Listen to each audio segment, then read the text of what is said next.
Welcome everybody. आज हम बात करेंगे इनडेफिनाइट जो आर्टिकल होता है उनकी।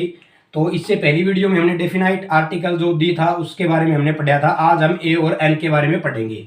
तो इसके लिए क्या रूल है कि ए और एन का प्रयोग कहाँ पे होता है, हम कहाँ पे उनका यूज करेंगे, क्या उनके लिए रूल है।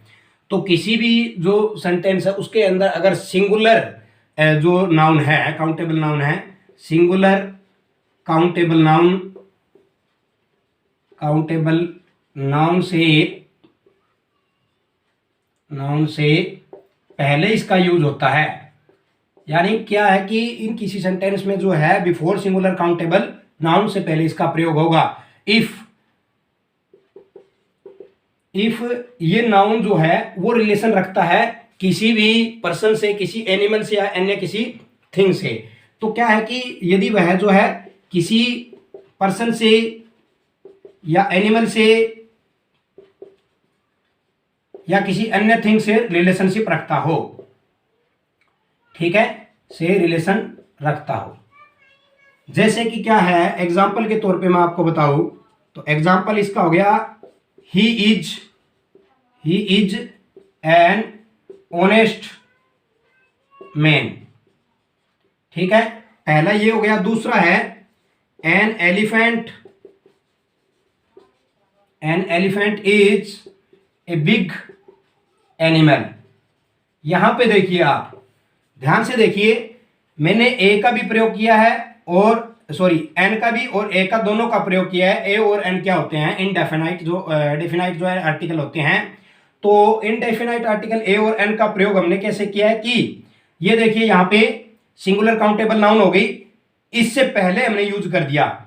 ये खुद कह रहा है कि इससे पहले होगा, लेकिन अगली बात क्या कह रहा है कि उस नाउन का जो रिलेशनशिप होना चाहिए उस सेंटेंस में किसी भी एनिमल से, किसी अन्य थिंग से या किसी अनिश्चित जो व्यक्ति होता है उससे। तो यहाँ पे देखिए, किसी व्यक्ति की हम बात कर रहे हैं उससे कि वह ईमानदार व्यक्ति है, कि वह व्यक्ति जो है ईमानदार है, तो उस व्यक्ति के साथ इसका ईमानदारी से जो रिलेशनशिप हो गया। इसी तरह क्या होता है कि एक हाथी जो है बड़ा एनिमल है, ठीक है, तो इसके साथ में इनका रिलेशनशिप हो गया। तो इसी तरह इनका प्रयोग हम करते हैं जहां पे सिंगुलर काउंटेबल से पहले होगा। तो यदि वह नाउन जो है किसी पर्सन, एनिमल या किसी अन्य वस्तु से जो है रिलेशनशिप रखती है या बोध करती है उसका। अब हम बात करते हैं, एक बात मैं आपको और बता दूं, मैंने यहाँ पे देखिए एक बार तो एन का प्रयोग किया है, एक बार ए का प्रयोग किया है। अब आपके मन में ये आ रहा होगा कि हम एन कहाँ लगाएंगे या फिर ए कहाँ पे लगाएंगे। तो अपनी मर्जी से तो हम लगा नहीं सकते, इसके लिए भी रूल है। क्या रूल है वो मैं आपको अभी बताता हूं कि कहां पे आपका ए यूज होगा और कहां पे एन हम प्रयोग करेंगे। देखिए, यहां पे भी मैंने एन का प्रयोग किया, यहां पे भी मैंने एन का प्रयोग किया है, लेकिन यहां पे मैंने ए का किया है, मैंने यहां ए का नहीं किया। इसका भी एक कारण है। वो क्या रीजन है, देखिए, जैसे कि इसके जो रूल हैं, अब इसका रूल है कि ए हम कहां यूज करेंगे और एन हम कहां पे यूज करेंगे। उसके लिए देखिए क्या करना होता है, ये डिपेंड करता है, हम ए और एन का जो प्रयोग करते हैं वो डिपेंड करता है कि साउंड ऑफ वर्ड के ऊपर डिपेंड है। ये किसी भी जो शब्द है उसकी उच्चारण जो है, उसकी साउंड जो है उसके ऊपर डिपेंड करता है कि हम उससे पहले क्या लगाएंगे, ए लगाएंगे या फिर एन लगाएंगे। तो अगर उस वर्ड की साउंड जो है, अगर उस वर्ड की साउंड आ रही है वोवल में आ रही है, वोवल में आ रही है, अगर उस वर्ड की साउंड वोवल में आ रही है तो हम प्रयोग करेंगे एन, ठीक है। और अगर उस साउंड जो वर्ड है उसकी साउंड अगर हम आ रही है कॉन्सोनेंट, ठीक है, कॉन्सोनेंट आ रही है, कॉन्सोनेंट में आ रही है, देन तब हम क्या यूज करेंगे, ए यूज करेंगे। तो यहां पे कहीं भी ये सारा, कुछ स्टूडेंट कहते हैं कि ये डिपेंड करता है स्पेलिंग के ऊपर। तो स्पेलिंग के ऊपर बिल्कुल डिपेंड नहीं करता है, ये केवल डिपेंड करता है उस वर्ड का जो उच्चारण होता है, उस वर्ड की जो साउंड होती है उसके ऊपर ही डिपेंड करता है। अगर उस वर्ड की साउंड जो है वोवल में आ रही है देन जो है ए होगा, अगर कॉन्सोनेंट में आ रही है तो ये होगा। हिंदी में इसको क्या कहते हैं, स्वर, और इसको व्यंजन। अगर आपको ऐसे भी पता ना हो तो हिंदी के अंदर जो है वोवल कौन से होते हैं, इंग्लिश में तो ए ई आई ओ यू 5 ही होते हैं, हिंदी में कौन से होते हैं, ए से लेके ए तक हो गए, ठीक है। इसी तरह जो है कॉन्सोनेंट क्या हो गए, कै से लेके ग तक हो गए। तो कहने का मतलब ये है कि ऐसे वर्ड जिनकी आवाज ए से लेके ये स्वर में आ रही है, जैसे ए, आ, ई, उ, ए, ऐ, ओ, इनमें अगर आ रही है तब हम उसके आगे क्या लगाएंगे, एन लगाएंगे। ठीक है। और अगर ऐसे कोई वर्ड जिनकी जो आवाज, जो उनका वर्ड ऑफ साउंड जो है वो अगर कॉन्सोनेंट में, व्यंजन में, जैसे काइट, चिल्ड्रन जो भी है, तो उसमें हम के से लेके ग के बीच में आ रही है तो उसके आगे हम क्या लगाएंगे, ए लगाएंगे। इसका एग्जांपल मैं आपको बीसी पे बताता हूं।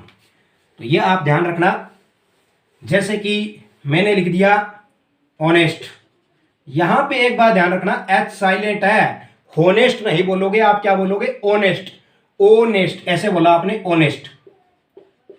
तो ये सबसे पहले क्या आया, ओ, इट मीन्स ये ए से लेके ए तक आ गया, इट मीन्स ये क्या हो गया, वोवल हो गया। तो इसके आगे हम क्या लगाएंगे, एन। क्लियर। अम्ब्रेला, अम्ब्रेला को हम कैसे लिखेंगे, ऐसे, अम्ब्रेला, ये लिखा ना।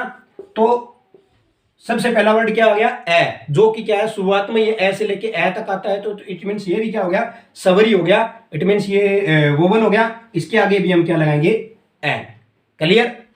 MLA, हमने सबसे पहले वाले को देखना है बस, MLA, एम को हमने ये बोला, एम। ठीक है। यहां ए आ रहा है, पहले पहले ए आ रहा है, तो ए से लेके ए तक आ गया ना, ए ऐ, तो यहां भी हम क्या लगाएंगे, एम। क्लियर, समझ में आई बात। अगर मैं ये लिखूं हिस्टोरिकल, हिस्टोरिकल, तो इसमें हमने क्या लिखा, ऐसे, हिस्टोरिकल। तो यहां पे देखिए एच आ गया, शुरू में एच आ गया, तो ये क्या आ गया, ए। क्लियर। काइट, काइट बोला तो क्या आया ना सबसे पहले, तो यहां भी क्या आएगा, ए। चिल्ड्रन, ऐसे, सबसे पहले च आ गया, तो यहां भी क्या आएगा, ए आएगा। तो ये उम्मीद करता हूं मैं आपको ये अच्छी तरह समझ में आ गया होगा। अगर कोई वर्ड, उसके आगे अगर जो उस वर्ड की आवाज अगर कॉन्सोनेंट में आ रही है, देन हम यूज करेंगे ए। अगर उस वर्ड की आवाज वोवल में आ रही है, देन हम यूज करेंगे एन। जो इससे पहले वाले मैंने आपको बताए थे, दो वर्ड लिखे थे मैंने, he is a honest man, sorry, he is an honest man, he is an honest man. यहां पे देखिए, ये देखिए ऑनेस्ट, ओ आया ना, इसलिए मैंने यूज किया एन। और अगला क्या था, एन एलिफेंट, एलिफेंट, एली आ गया ना, एलिफेंट, तो ये भी यहां पे क्या यूज किया मैंने, an. An elephant is a big animal, ये लिखा था दूसरा वर्ड मैंने। तो यहां पे देखिए बिग, मैंने बिग ये लिखा है, तो बै से आवाज स्टार्ट हो रही है, तो मैंने क्या लिखा, ए। तो आपको यही ध्यान रखना है, अगर उसकी आवाज वोवल में आ रही है एन, अगर उसकी आवाज कॉन्सोनेंट में आ रही है ए। क्लियर। तो उम्मीद करता हूं ये आपको अच्छी तरह समझ में आ गई होगी। नेक्स्ट देखिए नंबर 3, और हम जो है ए और एन का प्रयोग कहां पे कर सकते हैं। पहला रूल मैंने आपको बताया, सिंगुलर जो काउंटेबल नाउन है उससे पहले हम यूज करेंगे अगर उस सिंगुलर काउंटेबल नाउन का जो रिलेशनशिप है किसी अन्य व्यक्ति, किसी अन्य पर्सन, एनिमल, थिंग से जो है उसका रिलेशनशिप हो रहा है, यदि वह उसका बोध करा रहा है तो। दूसरा रूल क्या है, एक्सक्लेमेटरी जो सेंटेंसेस होते हैं, जो एक्सक्लेमेशन होता है, एक्सक्लेमेशंस में जो वट वर्ड आता है, वट वर्ड के बाद यूज होगा, के बाद यूज किया जाता है। वट वर्ड के बाद तो यूज किया जाता है, परंतु किससे, सिंगुलर नाउन, सिंगुलर जो काउंटेबल नाउन होती है, सिंगुलर काउंटेबल नाउन से पहले प्रयोग होगा, सिंगुलर काउंटेबल नाउन से पहले प्रयोग होगा। इट मीन्स क्या है, जो एक्सक्लेमेशन जो वर्ड हैं उनमें हम वट भी लगाते हैं, क्योंकि हम उसमें आश्चर्य जो है, आश्चर्यचकित जो है, ऐसे वर्ड हम बोलते हैं, तो वाव, इस तरह के जो उनमें क्या है, वट जो हम यूज करते हैं। ठीक है, हमें आश्चर्य होता है, तो इस वर्ड में क्या होता है, हम जो ए और एन का प्रयोग करेंगे वो वट के तो बाद करेंगे, लेकिन सिंगुलर काउंटेबल नाउन से पहले करेंगे। इट मीन्स वट और सिंगुलर काउंटेबल नाउन के बीच में उसका प्रयोग करेंगे। जैसे कि एग्जाम्पल मैं आपको बताऊं, एग्जाम्पल इसका हो गया, जैसे वट एगर, वट एगर, ये एक्सक्लेमेशन मैंने लगा दिया, यहां पे हमें पता चला कि ये एक्सक्लेमेटरी में जो है सेंटेंसेज में है। ठीक है, हमने वट ए गर्ल, तो वट के तो बाद हमने ए का यूज किया, लेकिन जो सिंगुलर काउंटेबल नाउन था उससे पहले यूज किया है। समझ में आई बात? ठीक है। तो इसी तरह जो है जैसे वट ए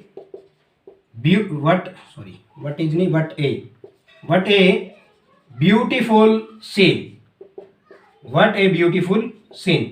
यहां पे देखिए सिंगुलर काउंटेबल नाउन से पहले है बट, वट के बाद है, और ये एक्सक्लेमेशन जो है यहाँ पे है, एक्सक्लेमेशन जो सेंटेंसेस है उसके अंदर वट के तो हमने बाद यूज किया, लेकिन सिंगुलर काउंटेबल नाउन से पहले हमने इसका जो है प्रयोग किया है। ठीक है।